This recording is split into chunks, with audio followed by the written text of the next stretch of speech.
Speak now or forever. Ever.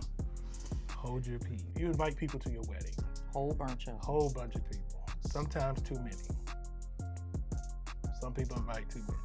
Your parents just tell people to come. They just show up. You ain't never seen them, and they introducing you to people for the first time. Anyway. That was personal.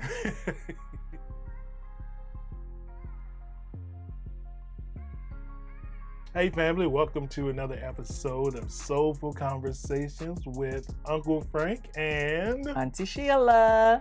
how are you doing? We have to ask, how are you doing?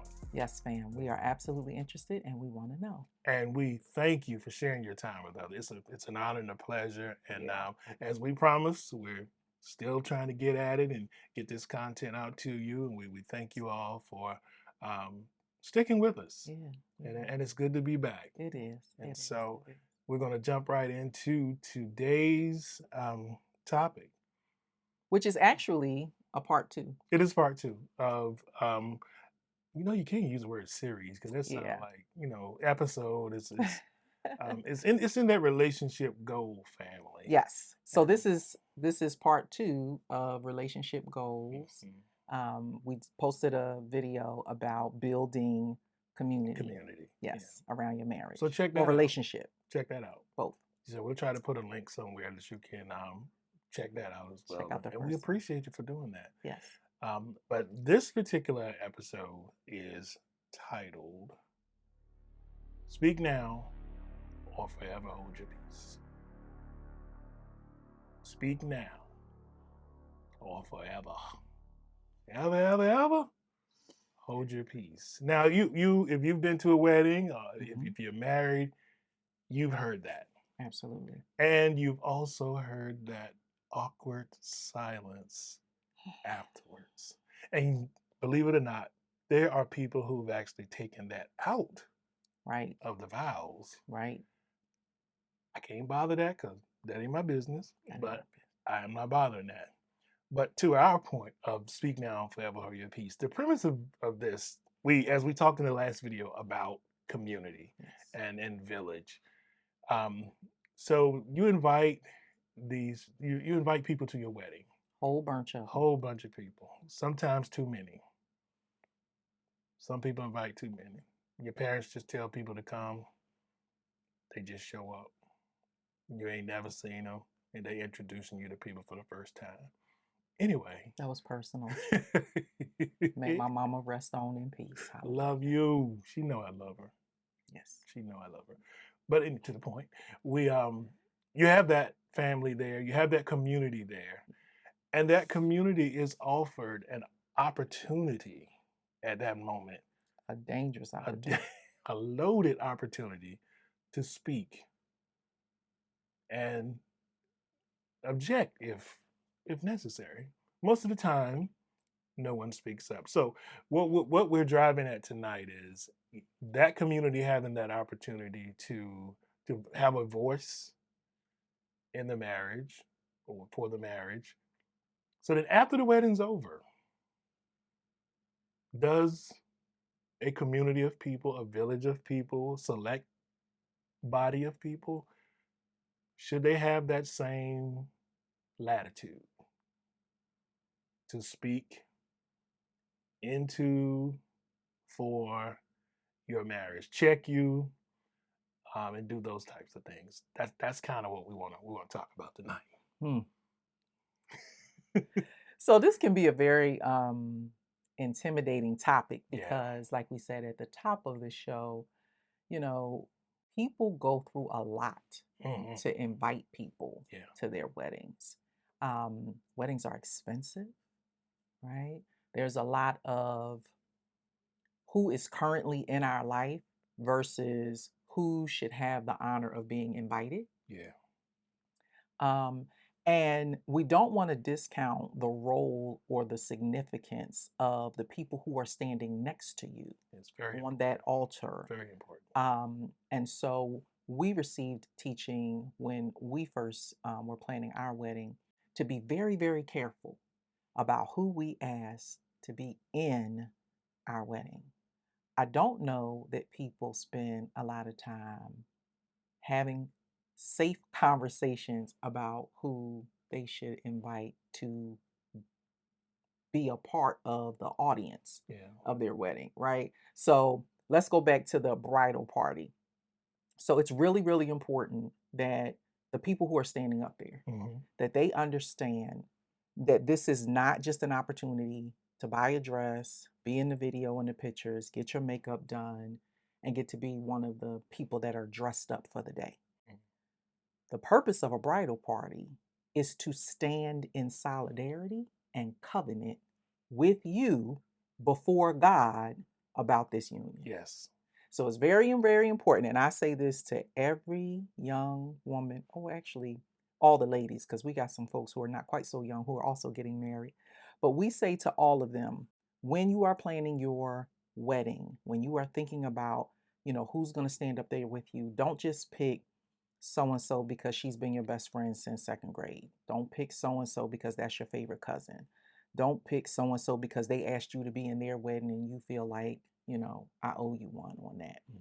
You have to really be careful and prayerful about who is going to stand in covenant with you before God about this union. Those folks who are up there are basically saying, I agree with God that this was meant to be. So when the pastor or the officiant says, if anyone has any just cause why these two should not be united in a holy matrimony, speak now or forever hold your peace, he's not just talking to the audience. That's right. He or she is also talking to those folks who are in those pretty dresses and fly tuxedos, holding flowers and standing beside you. Yes. Right? And so the question isn't just for the audience, it's for everybody in the room. Everybody. If you have carefully crafted a list of guests and participants, when the wedding is over and you are back from the honeymoon, are these people, able, allowed? Do they have permission to speak into your relationship, to speak into your marriage? Yeah. And are you comfortable with that? And the other piece of it is beyond speaking into, are these people with an ability to pray and support? I mean, to what Sheila said, when we heard that analogy, that analogy, I'm gonna call it analogy.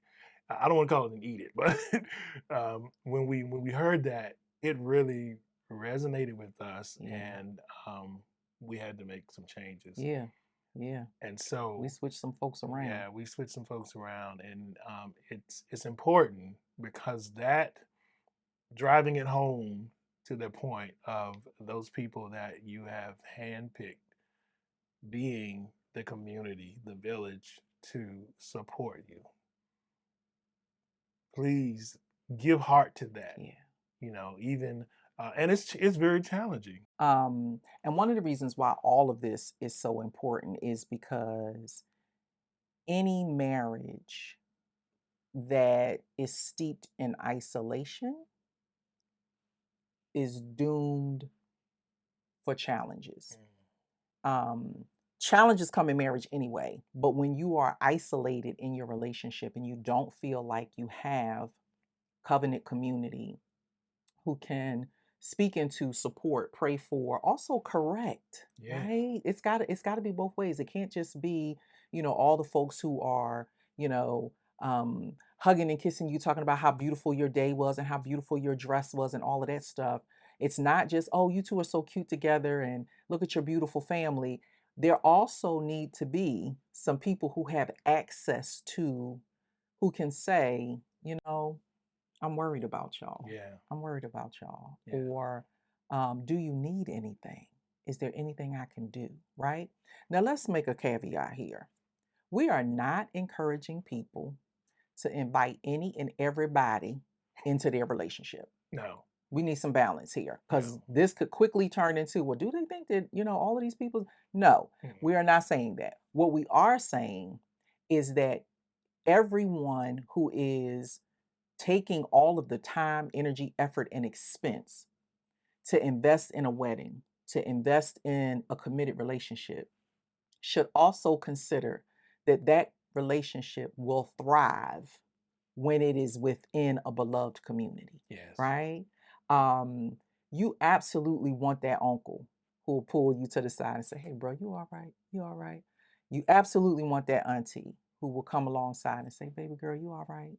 You know, is everything okay? Hmm. Do you need to Hmm. talk?" Right? That's what we're talking about. We're talking about, like we said in the other video, select Select. people, Yeah. not just any and everybody, and not the people who necessarily think they have a right to. Mhm. You know, sometimes couples have parents who feel like they have a right to say, they have a right to condemn, correct, convict about certain things. And that's not what we're talking about either. Right. We're talking about you and your spouse, you and your mate having a prayerful conversation about who are we inviting Yeah. into this journey with us, Yeah. who will help us, support us, encourage us, and offer correction in love when it's needed. And to add to that, who are these people that it is okay to lay it out? The The truth, the whole truth, and struggles, nothing but the truth. the I don't like him. I love him. I love him, I but don't I don't like like him. him. I don't like him right now. And then that's select. Yeah, That's a select group of people. Could be one person, but it's a very select persons that have that type of leverage and can provide perspective, and wisdom when it comes to advising you. So those are the things you're looking for too. I mean, you want people to lend support. yeah. Right. That's the Right. big thing. We mentioned, we say it again, we'll say it again. That isolation piece, sitting over there, just Struggling, struggling. crying, Yeah, worrying, yeah, trying to figure it out all by yourself. yeah, No. yeah, Um, and the other thing too is when you start a relationship around all of these people, you've got guests and bridal parties and all of this stuff. Um, and then you kind of veer off or you spiral off and then you bring children into it. Those children are watching you isolate a yeah, relationship. So everything that you're doing yeah, is not just you in the right now, it's a lesson to everybody watching, everybody in your household, the children, the nieces, the nephews, all of them, right? And if they can see you humble yourself when you need help, yeah, if they can see you engage in conversation when there's a challenge and see you be celebrated. yeah, It's all of it, right? It's yeah, both and not either or. yeah. And of course, again, we're not saying that any and everybody should be in the intimate details of your marriage. We are absolutely against that. We are not advocating for that. No, But what we are saying is that relationships that are seated in community, in safe, loving community, that those relationships thrive. You are less likely to get a divorce. You are less likely to leave when it gets hard. You are less likely to separate without resolution coming quickly if you don't have those supports wrapped around your relationship. and those people have what I'm gonna refer to as a speak now card. Yes. Is that you heard it, speak now, forever hold your peace, like we said at the beginning. They have that speak now card. They Mhm. have that right. So here's what we want you to do. We want you and your mate to make a date to talk about who gets a speak now card in your marriage, right? So you don't have to go on some expensive date. You can sit in front of the TV if you want to, or play some music after the kids go to bed and all of that stuff and say, okay, let's make a list of the couples we know. Mhm, Who do we trust? mhm. Who do we honor? Whose relationship and marriage do we respect? Right? And then think about winding that down, because some people might have a longer list, Yeah, but think about winding that down to 1 to 3 couples. 1 to 3, not more than that, yeah, right? And then make a commitment to each other that you will contact that couple and say to them, you get a speak now card as it relates to our relationship. exactly. That's great. That's your homework, family. We're going to start giving y'all homework. How about that? How about that? How about that? You like giving out homework. I do. I do. I can't wait to go back to teaching in my retirement years so I can give people homework. But family, we are very, very serious. And we hope that something about this resonates with you. Yeah. You know, one of the things that has come up in these last few weeks that we've been talking about, having all of these conversations with these couples, is the loneliness that most couples feel. And it's not just lonely wives syndrome. It's the couple, the union feels lonely. They feel isolated. They feel cut off. And some of this is the residue from the pandemic and all of that and sheltering in place and not being able to gather and connect. But the other piece to that is that there's no encouragement to have people involved, right? You get married, and the first thing people tell you is don't tell nobody your business, and don't talk about your husband, because if you say something bad about your husband, and then y'all get together, all people are going to remember is the stuff that you said that was bad and all. And we're not discounting any of that. We're not saying throw any of that away. Again, this is a both and, not an either or. Right. Use wisdom and discernment about who you're talking to and what you're saying to them. But this is a progressive move that you can make. Everything about us is solution focused, right? So we want to give you a solution focused remedy, a solution focused option that allows you to engage in healthy, safe, and soulful community with another couple. Because it's very hard to exist in a vacuum. Absolutely. It's very hard. Absolutely. So family, that's right. it. Let us know what you think. You can comment below, or you can email us at soulfulconvos@gmail.com, because we know these are heavy topics and you might not want to put it in the comment section. That's why we put the email address out there. We're the only ones reading it. Yep. We're not going to put your businesses. We're not going to do that. We don't do that. Whatever. But if you accepted this challenge to have that conversation with your mate, then just put in the comments, we did it. Yeah. Just put in the comments, we did it. We did it. Because that will let us know that the exercise that we offered really was helpful. Yeah. We don't want to just put stuff out and folks aren't using it or aren't able to use it. So we want you to think about that. Get with your mate, have a soulful conversation and say, hey, like if we were in trouble, like who would we go to? Who would we talk to?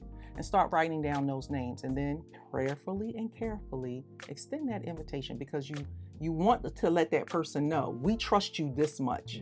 If we're in trouble, we want to know that we can come to you. And if you see something, if you see us getting ready to fall in a ditch, please, you have permission to speak now and let us know. You will not regret it. Absolutely. Absolutely. Okay, family. All right, family. Thank you for watching on this platform, and thank you for listening on our other platforms. We appreciate each and every one of you. I'm Uncle Frank. And I am Auntie Sheila. We look forward to seeing you in the next episode. Take care, family, and be well. God bless. Bye-bye.